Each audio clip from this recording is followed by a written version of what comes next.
Did you ever wonder who the most powerful samurai are in Hell's Paradise?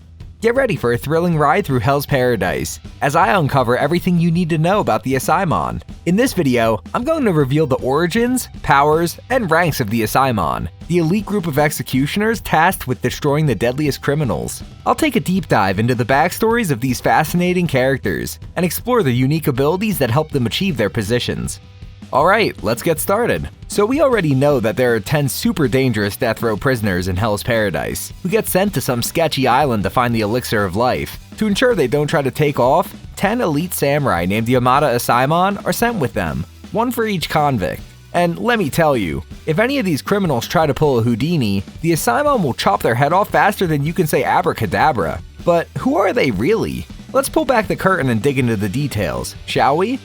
In Hell's Paradise, the Asaemon come from the Yamada clan, who are primarily sword testers and executioners for the shogun. But they don't just go around swinging their swords at anything that moves. No, they have a whole system in place. There are several members of the clan that are entitled to the name Yamada Asaemon. These samurai are the top dogs. Being an Asaemon isn't that simple though. They must follow certain rules and live up to their title.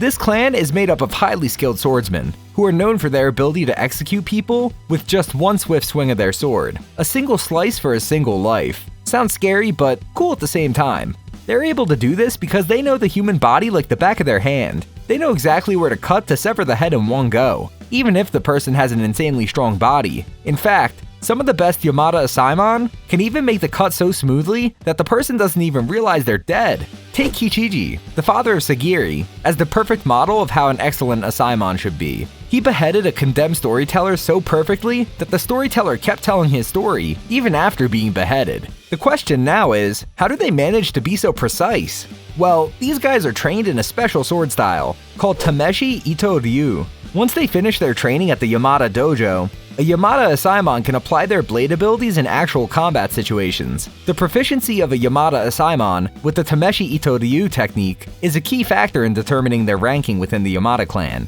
Additionally, each Yamada Asaemon has their own distinctive style of utilizing the technique. Due to the different abilities that each one of them possesses, the Yamada clan employs a ranking system to evaluate potential candidates for the next clan head. The ranking is based on various factors, such as expertise in a particular field, as well as their proficiency in the Tameshi Ito Ryu technique. The ranks are numbered from 1st to 12th, with the first rank being the most qualified to be the next clan leader, and the 12th considered the weakest. Let's start at 12, Yamada Asaemon Sagiri. Despite her impressive sword skills, Sagiri's lack of battle experience can sometimes limit her. However, when she has a strong resolve, she's more than capable of holding her own against dangerous opponents, like gabimaru, rokuroda, and the powerful Senin level beings. Gabimaru even views Sagiri as much stronger than him, and states that her willingness to accept the doubt within herself gives her the power to overcome obstacles. Sagiri possesses impressive speed and reflexes. She's able to appear behind Gabimaru without him noticing, and almost behead him if not for the sound of her belt giving her away. She was even able to quickly disarm Genji of his sword while he was in the middle of an attack. Sagiri possesses wood attribute Tao,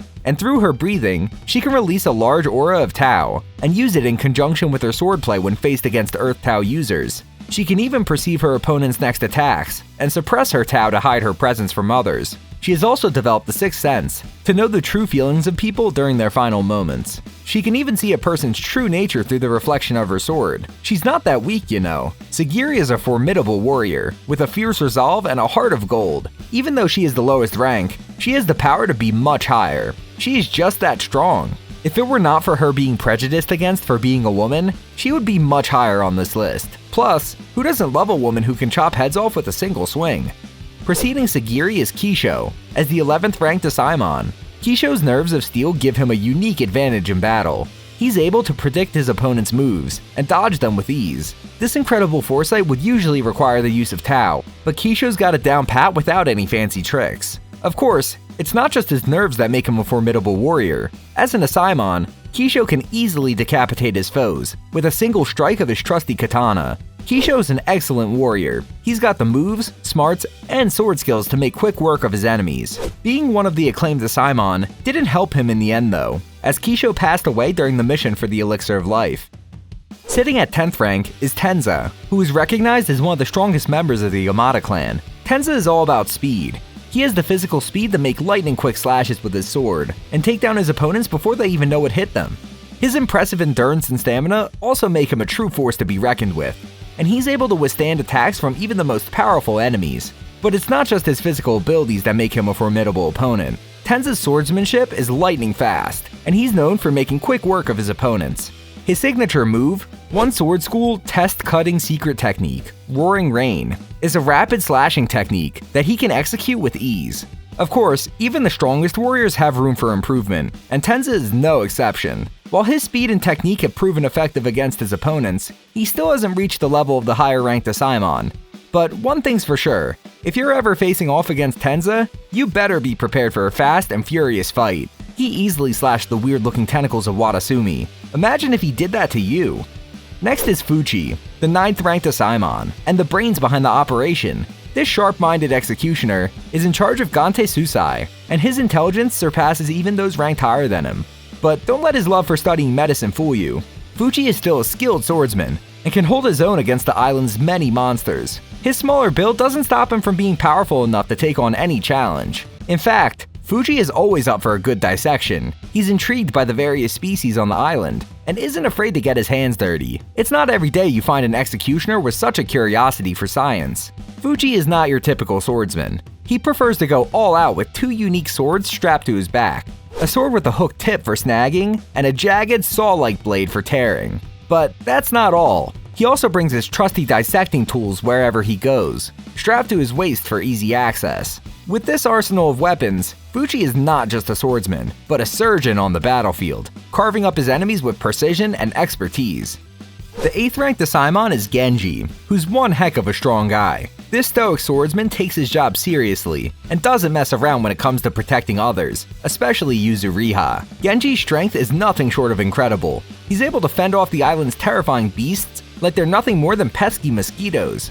It's no wonder he's one of the most skilled swordsmen in the clan. Despite his tough exterior, Genji has a soft spot for Yuzuriha, but who wouldn't? After his own criminal was taken care of, he said it was his duty to keep an eye on her, but I don't think he wanted to leave her alone because he thought she was too dangerous to handle. His jaw-dropping displays of strength leave a lasting impression to his very end.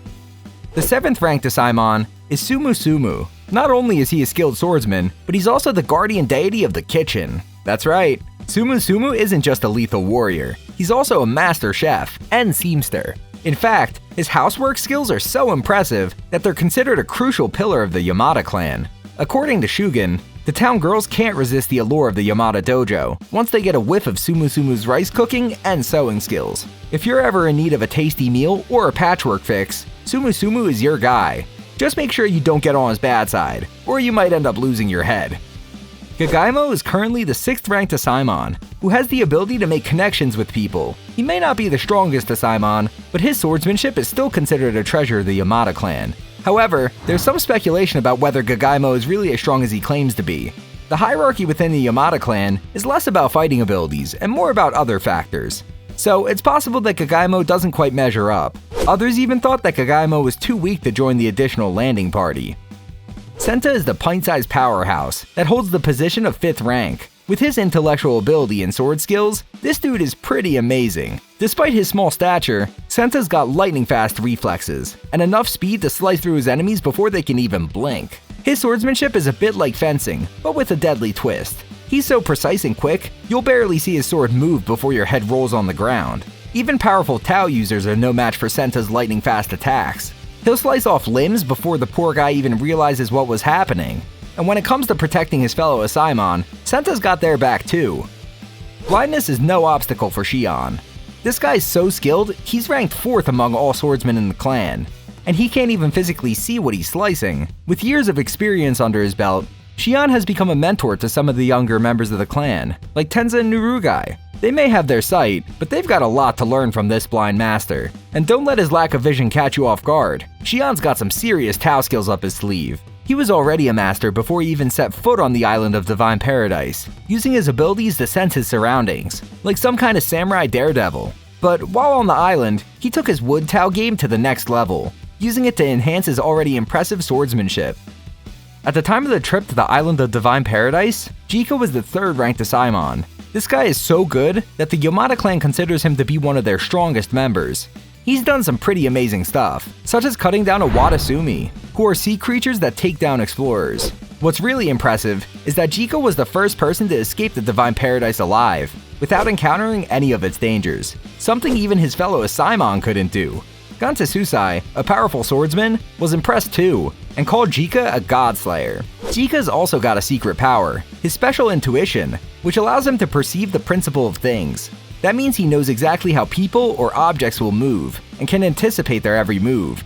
Combined with his swordsmanship, Jika can determine the exact conditions needed to cut down his targets with precision. What's even crazier is that he sold his sword, and now carries a Takemitsu, a bamboo sword.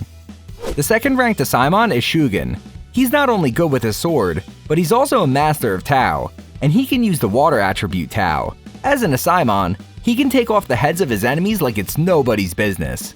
With great endurance and lightning-fast reflexes, Shugen can adapt to any situation and kick some serious butt. Shugen's power lies in his ability to replicate the mannerisms and fighting styles of his fellow Asaemon.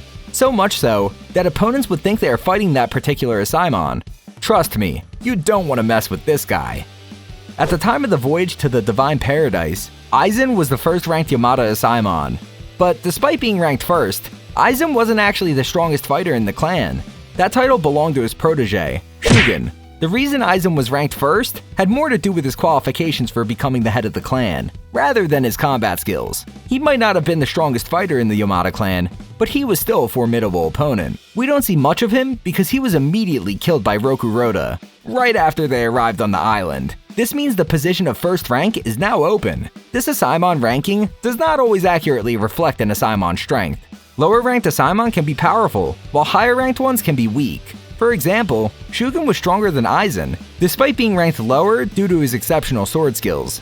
So if you want to know who the real champ is, you'll just have to wait and see which Asaemon survives the island. It's the ultimate showdown of warriors, and there can only be one winner.